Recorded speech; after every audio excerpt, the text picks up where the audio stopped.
Thank you very much, everybody. So this is a big, big day, a beautiful day, potentially one of the great days ever in civilization. Things that have been going on for hundreds of years and thousands of years. We're going to, at least we're at a minimum very, very close, and I think we're beyond very close. And I want to thank Bibi for really getting in there and doing a job. We've worked well together, as we have with many other countries, both of us, with many other countries, which is the only way this whole situation gets solved. And I'm not just talking about Gaza. Gaza is one thing, but we're talking about much beyond Gaza. The whole deal, everything getting solved. It's called peace in the Middle East.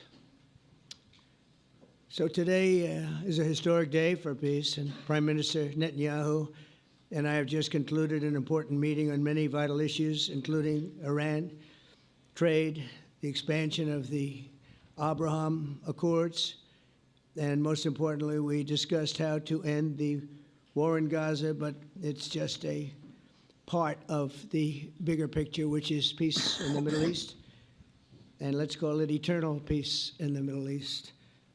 So this is far more than anybody expected, but the level of support that I've had from the nations in the Middle East and surrounding Israel and neighbors of Israel has been incredible, incredible. Every single one of them. This afternoon, after extensive consultation with our friends and partners throughout the region, I'm formally releasing our principles for peace, which people have really liked, I must say. And these are done not just routinely done, these are done with total consideration and working with the nations that we're talking about. All of these nations have made contributions to those suggestions.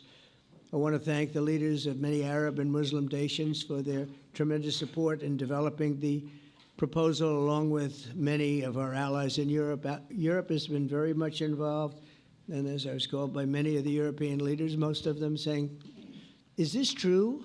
Are you really doing peace in the Middle East? This is the most incredible thing we've heard. Some think it's the biggest thing they've ever heard. They called just to find out, was it just a rumor or is it actually done? And then they said, have you spoken to the Arab leaders? Have you spoken to all of the other leaders that we have to get? A lot of people involved in this one. I also want to thank Prime Minister Netanyahu for agreeing to the plan and for trusting that if we work together, we can bring an end to the death and destruction that we've seen for so many years, decades, even centuries, and begin a new chapter of security, peace, and prosperity for the entire region. And I want to just say that my meetings and dialogue that we had with so many countries, Saudi Arabia as an example, the king is a phenomenal person. The Emir of Qatar, he's incredible people. UAE, and that's MBZ and ABZ. We're totally involved. These are the people that we've been dealing with and who've been actually very much involved in this negotiation, giving us ideas, things they can live with, things they can't live with. Pretty complex. I mean, after 2,000, 3,000 years, whatever it is, I guess it's got to be a little complex, or it would have been done a long time ago. The King of Jordan was with us, as you know, in the United Nations. The President of Turkey, President Erdagon, is a friend of mine, a strong man, but a good man. President of Indonesia, somebody who's an amazing leader, Prabowo. He is an amazing leader and respected by everybody. He was in the room with us. We were together with most of these people that I'm mentioning. Others were by phone or the next day. The Prime Minister and the Field Marshal of Pakistan, they were with us right from the beginning. Incredible. In fact, they just put out a statement that they fully believe in this pact. It just came out just as I was walking around. They said, sir, you have a big notice from the Prime Minister of Pakistan and from the Field Marshal that they back this 100%. President El-Sisi of Egypt, who's terrific. And these are people I've gotten to know over the years. I mean, I would say it started around 2015.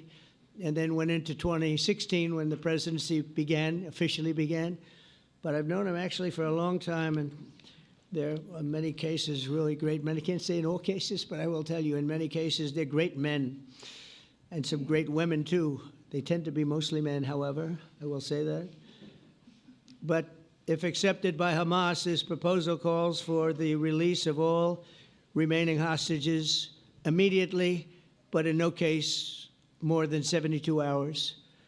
So the hostages are coming back, and I hate even saying this from the standpoint, doesn't sound right, but it is so important to the parents. The bodies of the young men, I believe in almost all cases, the young men are coming back immediately. Download Tribun X sekarang, menghadirkan lokal menjadi Indonesia.